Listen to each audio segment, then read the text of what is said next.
The elastic face, the rubbery limbs, the effortless physical comedy that made generations laugh. Dick Van Dyke has spent nearly a century building a legacy as one of entertainment's most beloved figures. For audiences, he has always embodied the quintessential nice guy, warm, charming, endlessly optimistic. His megawatt smile seemed as natural off-screen as on, and his ability to make pratfalls and dance routines appear weightless turned him into a cultural treasure. But now, at 98 and having worked for over 8 decades, Van Dyke has started to give us peeks of a less cheerful reality beneath the bright, sunny exterior. The fellow who danced atop rooftops as Bert the Chimney Sweep in Mary Poppins and tumbled around ottomans as Rob Petrie on the Dick Van Dyke show wasn't always as sunny once cameras ceased rolling.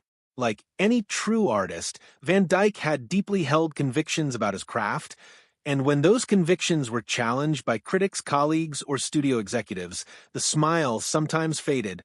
If this kind of story touches your heart, if you're someone who cares about truth, responsibility, and speaking up for the voiceless, please like this video, subscribe to our channel, and share it with someone who should hear it. Let's get started. These moments were never about ego or petty quarrels. Unlike the explosive feuds that dominate Hollywood gossip columns, Van Dyke's conflicts were subtler, rooted in his philosophy of comedy, professionalism, and artistic integrity. His own conviction was always that entertainment must uplift, not degrade, include, not exclude. But when others in his circle insisted on a different path, he found himself struggling with private frustrations. Today, looking back over a century of life, Van Dyke admits there were shadows behind the sunshine of his on-screen image, shadows of creative frustration and inner strain. Shadows that influenced his trajectory in ways viewers never imagined. Here are 6 tales, 6 figures, moments, and relationships that pushed the mettle of Dick Van Dyke's legendary good nature and unleashed the steely determination hidden behind the song and dance. Number 6, the critic he never forgot. For an artist whose career has lasted all but 8 decades, it would seem strange that one review would have such a long-lasting impact. However, in 1961, when the Dick Van Dyke Show was trying to get its footing in its inaugural season, the scathing dismissal of one critic was able to penetrate Van Dyke's usually unbreakable optimism. The critic, whose identity Van Dyke never publicly revealed, wrote that the young leading lady was too lightweight and ultimately forgettable, a pleasant performer lacking the substance to carry a series. To Van Dyke, who had struggled up from radio to the stage to the tube, the words stung particularly. They appeared to validate his worst fear, that his clean-style comedy could be perceived as superficial or not hip enough. One writer on the show remembered later, "We were still getting our sea legs, the ratings weren't good, and Dick was putting himself under incredible pressure." That review just devastated him. It wasn't even criticism.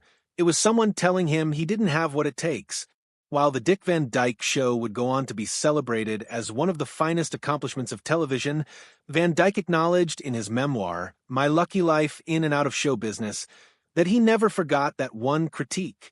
Years afterward, he admitted, "I've forgotten most of the bad and good reviews, but that one lingered." Even in the 1990s, when the critic's name came up at a function, Van Dyke, usually the ultimate graciousness, let a glint of steel appear, saying drolly, "Well, I guess we disproved him, didn't we?" That was a telling moment about Van Dyke's personality. Underneath the smile was a serious man who was deeply concerned about his legacy. His decision to ground comedy in warmth, accessibility, and honesty was intentional, and being told it was a flaw was a blow at his very identity. Number 5. Walter Matthau, When Temperaments Collide.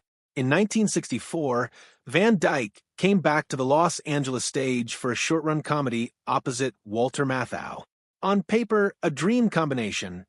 Van Dyke's irrepressible optimism and bubbly energy, Matthau's cynical, world-tired humor. In practice, a war of temperament that laid bare Van Dyke's limits of patience. From the first rehearsal, their incompatibility was clear. Van Dyke showed up early, learned everyone's names, and exuded energy. Matthau would stroll in late, complain about the script, and improvise outlandishly. A stage manager remembered, They were like men from different planets.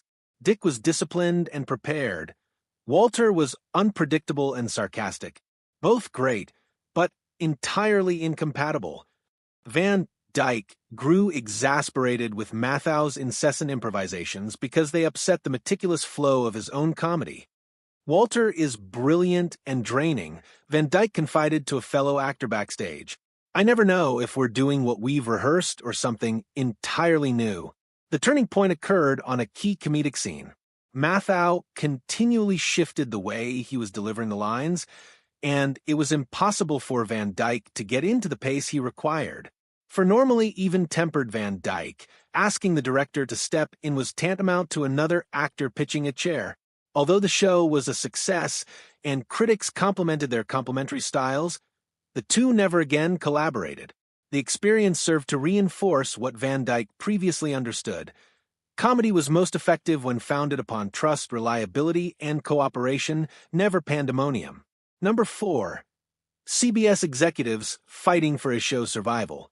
Today, The Dick Van Dyke Show is hailed as one of the finest sitcoms ever created. But back in 1961, CBS executives were less than convinced. Ratings were moderate, and the show's upscale, character-oriented wit didn't fit into the wide, flat, slapstick style of the time. Executives pressured creator Carl Reiner and Van Dyke to make it more relatable. They wanted bigger gags, dumber jokes, and even suggested Van Dyke adopt a catchphrase to repeat every episode. Van Dyke, horrified, refused. That would undermine everything we're trying to do, he said firmly in one tense meeting. As ratings languished, cancellation threatened. The network insisted on format changes as the price of renewal. To all surprised, Van Dyke, a young man still building his career with a family to feed, announced he'd prefer quitting to sacrificing the show's integrity. I'd prefer being unemployed than doing something I don't believe in, he stated. Finally, producer Sheldon Leonard persuaded CBS to allow the show more time. The risk paid off. The Dick Van Dyke Show lasted for 5 seasons, won 15 Emmys, and rewrote sitcom history. But the struggle left a scar. Van Dyke afterwards said, "They didn't believe in us until it was nearly too late. I've never forgotten how close we were to losing something truly precious." Number 3.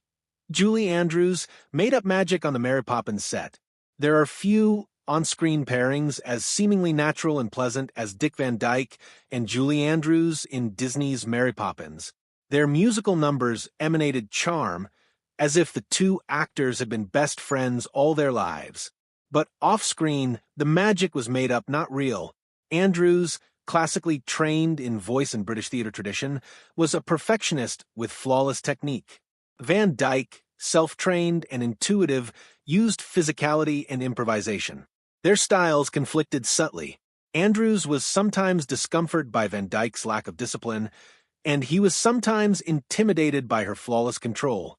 I remember Dick making a joke that Julie was practically perfect in every way like Mary Poppins, said an assistant choreographer. He laughed, but you could see her perfection making him a little self-conscious. Another undercurrent of tension was Disney's assigning Van Dyke 2 roles, Bert and the Old Banker, while assigning the lead role to Andrews alone.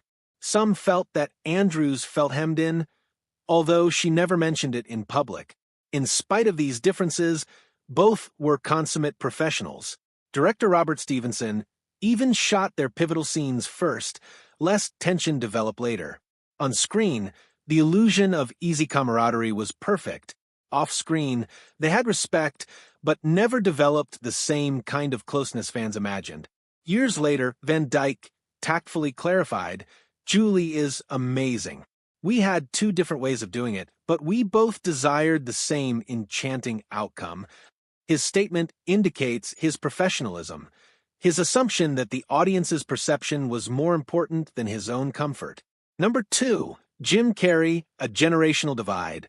By the 1990s, things were different. Along came Jim Carrey, rubber face, high-strung energy, and outrageous physicality. To some, Carrey was the destined successor to Van Dyke. But in private, Van Dyke wasn't so certain. Watching Carrey's movies, he was impressed by the talent, but was uncomfortable.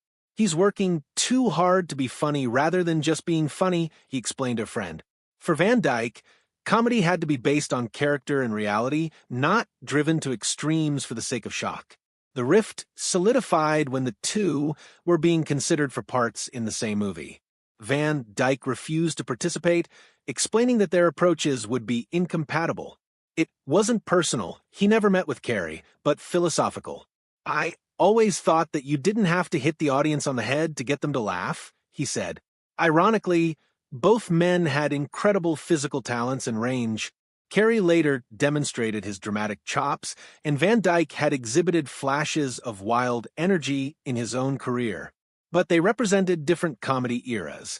Van Dyke's understated human-based approach versus Carey's hyper-expressiveness.